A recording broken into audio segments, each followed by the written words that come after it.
भाइयों, क्या आपने कभी ठंडे दिमाग से बैठकर ये सोचने की कोशिश की है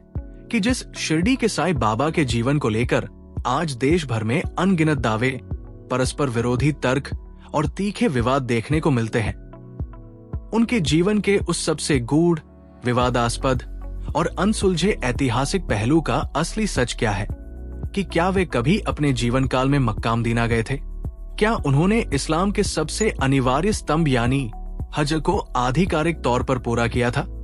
और क्या वे रमजान के पूरे महीने में शरीयत के कठोर नियमों के अनुसार 30 दिनों के रोजे रखते थे? आज के इस दौर में जहां एक तरफ व्यावसायिक प्रचार तंत्र और आधुनिक कथावाचक उन्हें एक सनातनी ईश्वर या भगवान दत्तात्रेय का अवतार बनाकर प्रस्तुत करते हैं, वहीं दूसरी तरफ उनके मुस्लिम फकीरी जीवन को लेकर ये बुनियादी सवाल बार बार उठाया जाता है कि यदि वे एक मुस्लिम सूफी फकीर थे तो क्या वे इस्लाम के 5 बुनियादी अरकानों कलमा, नमाज, रोजा, ज़कात और हज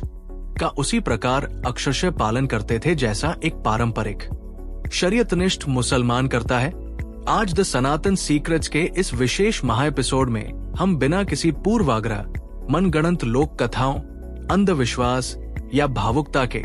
19वीं सदी के ब्रिटिश कालीन यात्रा दस्तावेजों,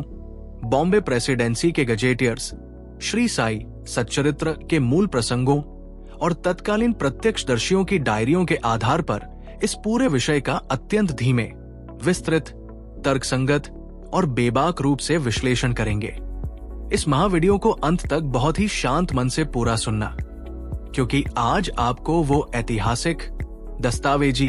और प्रामाणिक सच जानने को मिलेगा जो आपकी सोच के हर संशय को पूरी तरह से स्पष्ट कर देगा।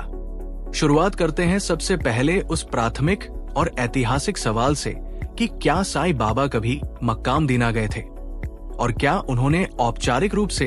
हज की यात्रा संपन्न की थी? जब हम 1858 से लेकर 1918 तक यानी साईं बाबा के शिरडी में बिताए गए पूरे 60 वर्षों के विधिवत दर्ज इतिहास को देखते हैं तो ये बात शीशे की तरह साफ हो जाती है कि इन 60 वर्षों के दौरान साईं बाबा ने कभी भी महाराष्ट्र और खासकर शिरडी की भौगोलिक सीमा को नहीं छोड़ा। वे केवल पास के गांवों जैसे राहता, नीमगांव, कोपरगांव या साकुरी तक ही कभी कभार पैदल जाते थे और शाम ढलते ही अपनी पुरानी मस्जिद द्वारकामाई लौट आते थे। 19वीं सदी के उत्तरार्ध में भारत पर ब्रिटिश ईस्ट इंडिया कंपनी के बाद सीधे ब्रिटिश क्राउन का कड़ा प्रशासनिक और नौसैनिक नियंत्रण स्थापित हो चुका था। उस दौर में भारत से मक्का मदीना की हज यात्रा करने के लिए बंबई, वर्तमान मुंबई के बंदरगाह से पानी के विशाल स्टीमशिप जहाजों के जरिए हफ्तों की जोखिम भरी समुद्री यात्रा करनी पड़ती थी, जिसके लिए ब्रिटिश हुकूमत बाकायदा तीर्थयात्रियों के नाम, पिता का नाम, निवास स्थान, शारीरिक पहचान और प्रस्थान तिथि का पूरा आधिकारिक रजिस्टर बॉम्बे प्रेसिडेंसी के मैरीटाइम रिकॉर्ड्स में दर्ज करती थी। 1858 के बाद के किसी भी ब्रिटिश दस्तावेज, पैसेंजर मैनिफेस्ट, पासपोर्ट अभिलेख या बॉम्बे पोर्ट ट्रस्ट के रिकॉर्ड में साईं बाबा के नाम से किसी भी समुद्री यात्रा का कोई उल्लेख नहीं मिलता। अब स्वाभाविक रूप से ये प्रश्न उठता है कि क्या 1858 से पहले यानी शिरडी में स्थायी रूप से बसने से पूर्व अपनी अज्ञात युवावस्था और किशोरावस्था में वे कभी मक्का गए थे? इस विषय में 19वीं सदी के कुछ स्थानीय संस्मरणों, पुरानी मौखिक सूफी परंपराओं और मराठी शोधकर्ताओं के दस्तावेजों का अध्ययन करने पर यह पता चलता है कि बाबा अपनी युवावस्था में मराठवाड़ा, हैदराबाद के निजाम की रियासत, औरंगाबाद और उत्तर भारत के कुछ प्रमुख सूफी खानकाहों व पीरों की मजारों पर भ्रमण कर चुके थे, जहां उन्होंने विभिन्न विरक्त सूफी दरवेशों की संगत की थी। परंतु उनके अरब प्रायद्वीप जाने, जेद्दा बंदरगाह पर उतरने, अराफात के मैदान में उपस्थित होने या मक्का के काबा का तवाफ करके आधिकारिक तौर पर हाजी बनने का कोई भी प्राथमिक ऐतिहासिक, अदालती या दस्तावेजी साक्ष्य पूरी दुनिया में मौजूद नहीं है। यदि उन्होंने अपने जीवन में कभी हज किया होता तो 19वीं सदी की सामाजिक और मजहबी परंपरा के अनुसार उनके नाम के साथ अनिवार्य रूप से हाजी की उपाधि जुड़ जाती, जैसे मुंबई के हाजी अली या कल्याण के हाजी मलन। लेकिन शिरडी के पूरे 60 वर्षों के इतिहास में उन्हें हमेशा केवल साईं या फकीर के नाम से ही संबोधित किया गया। वे एक ऐसे विरक्त सूफी साधक थे जिन्होंने बाहरी भौतिक तीर्थों के बजाय अपनी झोपड़ी और मस्जिद को ही अपनी संपूर्ण साधना का केंद्र माना। अब आते हैं दूसरे सबसे बड़े और संवेदनशील सवाल पर कि क्या साईं बाबा रमजान के महीने में पूरे 30 दिन रोजे रखते थे और सहरी व इफ्तार के नियमों का पालन करते थे। इस विषय में जब हम श्री साई सच्चरित्र के मूल अध्यायों, गणेश श्री कृष्ण खापर्डे की समकालीन डायरी और उस दौर के भक्तों के संस्मरणों का निष्पक्ष अध्ययन करते हैं, तो ये बात पूरी तरह सामने आती है कि बाबा रूढ़िवादी शरीयत के तयशुदा नियमों में बंधे हुए एक साधारण मुसलमान की तरह जीवन नहीं जीते थे, बल्कि वे सूफी संतों की मजजूब और बेशरा फकीरी परंपरा के साधक थे। इस्लामी सूफी दर्शन में 2 प्रमुख प्रकार के फकीर माने गए हैं। एक बाशरा, जो शरीयत के हर नियम, 5 वक्त की नमाज और तय समय के रोजों का सामाजिक और बाह्य रूप से अक्षरशः पालन करते हैं, और दूसरे बेशरा या मजजूब, जो परमात्मा के प्रेम और आंतरिक ध्यान में इतने लीन हो जाते हैं कि वे सांसारिक नियमों, पंचांग की तिथियों और औपचारिक कर्मकांडों के बंधनों से पूरी तरह मुक्त हो जाते हैं। बाबा इसी दूसरी श्रेणी के फकीर माने जाते थे। सूफी दर्शन में रोजे का वास्तविक अर्थ केवल सूर्योदय से सूर्यास्त तक अन्न जल त्याग कर भूखे प्यासे रहना नहीं माना जाता, बल्कि नफ्स यानी अपनी आंतरिक वासनाओं, क्रोध, लोभ, जिह्वा के स्वाद और अहंकार पर पूर्ण नियंत्रण स्थापित करना होता है। बाबा के दैनिक जीवन का ऐतिहासिक रिकॉर्ड बताता है कि वे किसी तय महीने या इस्लामी हिजरी कैलेंडर के मोहताज नहीं थे। वे कई बार साल के किसी भी सामान्य महीने में हफ्तों तक केवल कुएं के पानी या भिक्षा में मिले 2-4 सूखे टुकड़ों पर रहकर ऐसा कठोर और असाधारण उपवास करते थे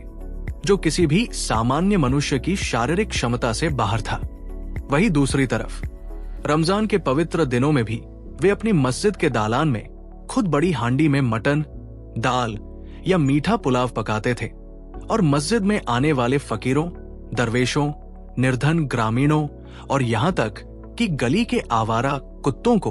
अपने हाथों से परोसते थे। वे रमजान के महीने का पूरा आदर करते थे। शिरडी में आने वाले मुस्लिम श्रद्धालुओं को ये हिदायत देते थे कि वे अपनी नमाज पूरी करें और रोजे रखें तथा मस्जिद में उनके लिए सहरी और इफ्तार की पूरी व्यवस्था करवाते थे। लेकिन वे स्वयं किसी भी औपचारिक सामाजिक बंधन या तयशुदा नियमों के दायरे से पूरी तरह स्वतंत्र होकर अपनी जलती हुई धूनी के सामने समाधि अवस्था में लीन रहते थे। तीसरा सबसे महत्वपूर्ण ऐतिहासिक और दार्शनिक पहलू यह है कि साईं बाबा का पूरा जीवन दर्शन किसी रूढ़िवादी मदरसे की किताबी शिक्षाओं पर नहीं, बल्कि 19वीं सदी के दक्कन और पश्चिमी भारत की मिश्रित सूफी संत परंपरा पर आधारित था, जहां रूढ़िवादी मौलवी मक्का की हज यात्रा और 5 वक्त की नमाज को ही मजहब का अंतिम और एकमात्र सत्य मानते थे। वहीं साईं बाबा जैसे विरक्त सूफी फकीर अपने मुरीदों से कहा करते थे कि यदि तुम्हारा अंतर्मन शुद्ध है और तुम परमात्मा के नाम में लीन हो, तो जिस स्थान पर तुम बैठे हो वही तुम्हारा मक्का है और वही तुम्हारी काशी है। वे मस्जिद में बैठकर निरंतर अल्लाह मालिक और या हक का उच्चारण करते थे, नियमित रूप से फातिहा दिलवाते थे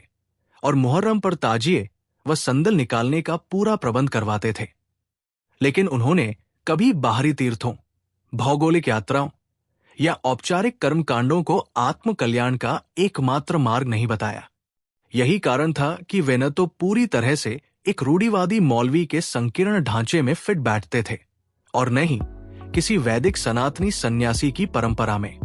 चौथा बड़ा ऐतिहासिक सच उनके द्वारा 1897 में शुरू करवाए गए उर्स के मेले से साफ प्रमाणित होता है। उर्स मूल रूप से किसी सूफी संत के महाप्रयाण और ईश्वर से एकाकार होने की स्मृति में उनकी मजार पर लगने वाला पारंपरिक मेला होता है।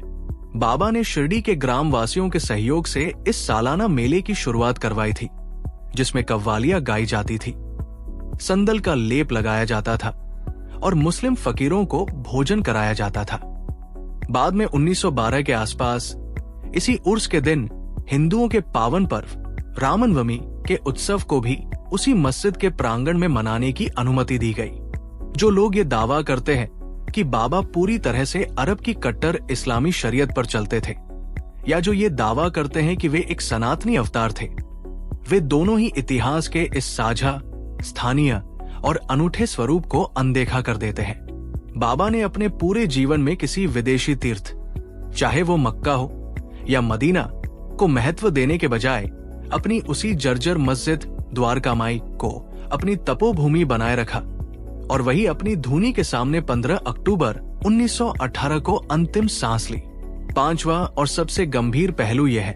कि किसी भी ऐतिहासिक व्यक्ति के जीवन का मूल्यांकन बाद में फैलाई गई व्यावसायिक कहानियों या भावनात्मक भ्रामक प्रचार से नहीं, बल्कि तत्कालीन ठोस ऐतिहासिक साक्ष्यों की कसौटी पर ही किया जाना चाहिए। आज के दौर में जब कई स्वार्थी तत्व इतिहास को अपनी सुविधानुसार तोड़मरोड़ कर पेश करते हैं, तब ये समझना बेहद जरूरी हो जाता है कि साईं बाबा 19वीं सदी के ग्रामीण भारत के एक अनूठे सूफी फकीर थे, जिनका जीवन बाह्य कर्मकांडों, हज यात्राओं और शरीयती प्रदर्शनों से बहुत अलग एक आंतरिक फकीरी और वैराग्य पर आधारित था। वे न तो मक्का के हाजी थे और न ही किसी वैदिक मंदिर के पुजारी। वे केवल अपनी कुटिया में बैठे एक ऐसे फकीर थे जिन्होंने अपने आचरण से उस दौर के संकीर्ण समाज को अहंकार त्यागने और सादगी से जीने का संदेश दिया था। भाइयों,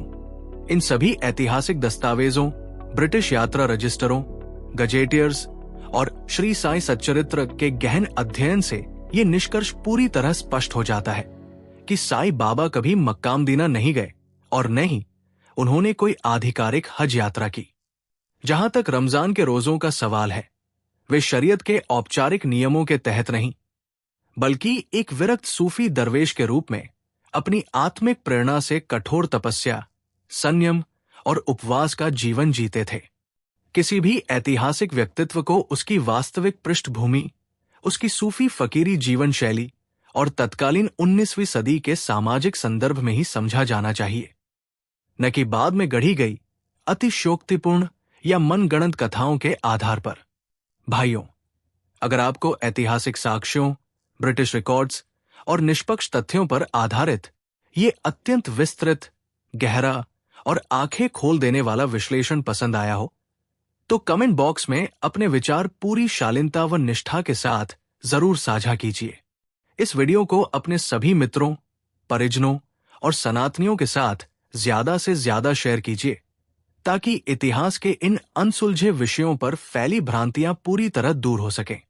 और ऐसे ही ज्ञानवर्धक, तथ्यपरक व प्रामाणिक विश्लेषणों के लिए अभी सब्सक्राइब करें द सनातन सीक्रेट्स को। चैनल को सब्सक्राइब करना बिल्कुल मत भूलना। आप सभी को सादर प्रणाम। जय सनातन धर्म।